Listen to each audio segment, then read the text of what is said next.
जब ये हादसा हुआ मुझजाना तौर पर क्या रिक्शे से बाहर गिर गए थे? वालदा और वालदेन ने ना उसको अपनी आगोश में ले लिया था। 1122 वालों ने जैसे एक को निकाला, फिर कहते हैं दूसरा भी जिंदा है। एक ही बेटा था उनका, शफीक साहब का, वो भी फोत हो गया। वालदेन भी दोनों फोत हो गए, उनकी बहू भी फोत हो गई, वो बच्चे ही दो रह गए।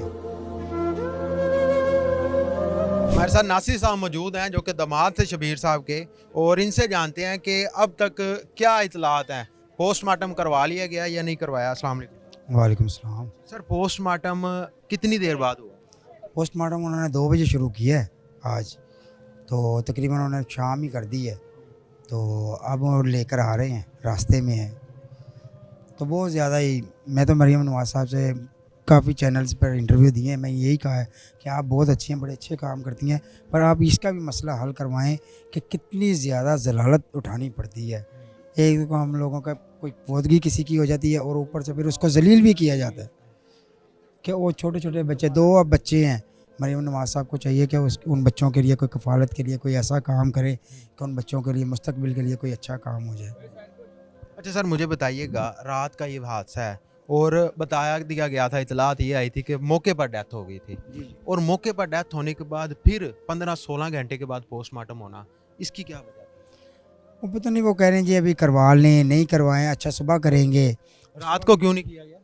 रात को वो कह रहे हैं जी रात को नहीं होगा, सुबह होगा, ऑफिस खुलेगा। वहाँ एसपी ऑफिस से हमने वो लेना है, क्या कहते हैं, परमिशन लेनी है। परमिशन लेकर फिर हमने काम शुरू करेंगे। बाहर उन्होंने भी अपने डॉक्यूमेंट्स वगैरह करते रहे हैं। 2 बजे शुरू हुआ है जैसे। अच्छा, बच्चों के बारे में क्या इतलात हैं? बच्चे बिल्कुल ठीक हैं, उनको कोई चोट वगैरह आई हो? बच्चों को थोड़ी सी हल्की सी रगड़ वगैरह आई है, बाकी माशाल्लाह सही हैं बच्चे, शुक्र अल्हम्दुलिल्लाह। अच्छा, 2 बच्चे थे इनके साथ? जी जी।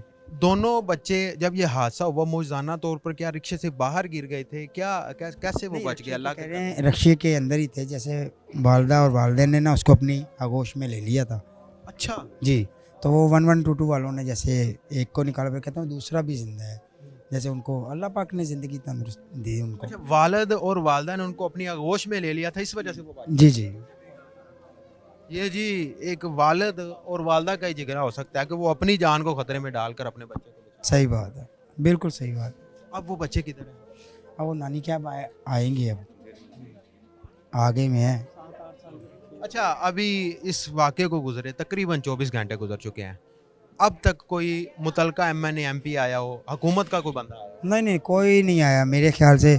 मीडिया ने जितना साथ दिया है, मेरे ख्याल से किसी ने भी नहीं दिया। कोई आप मतलब का कोई नहीं बंदा आया ना, मैंने एम पी। अब सिर्फ वो वोट के लिए आते हैं, उनको क्या ज़रूरत है? जब वोटिंग होगी तो आएंगे ना, अब थोड़ी आएंगे। हाँ, मरीम नवाज साहिबा से मेरी अपील है कि वो अच्छी हैं, वो फिर भी कई जगह जाती हैं, तो उनसे रिक्वेस्ट है कि वो हमारे से आएँ और बच्चों के लिए कोई ऐसा कर दें कि उनका मुस्तकबिल के लिए कोई अच्छा हो जाए। अब उनके रोज़गार के लिए कौन है पीछे? अब देखें, कोई भी नहीं है, ज़ाहिर सी बात है, हमें या पुप्पी हैं। तो अपने घर वाले हैं। जी जी, भाई यही है। अब अल्लाह पाक बेहतर करे। तो अब इनका बड़ा भाई तो नहीं था? कोई नहीं था, एक ही बेटा था उनका, शफीक साहब का, वो भी फोत हो गया। वालदेन भी दोनों फोत हो गए, उनकी बहू भी फोत हो गई, वो बच्चे ही दो रह गए। बस 2 बहनें हैं, वो ज़ाहिर सी बात है, वो हमारी तरफ थी।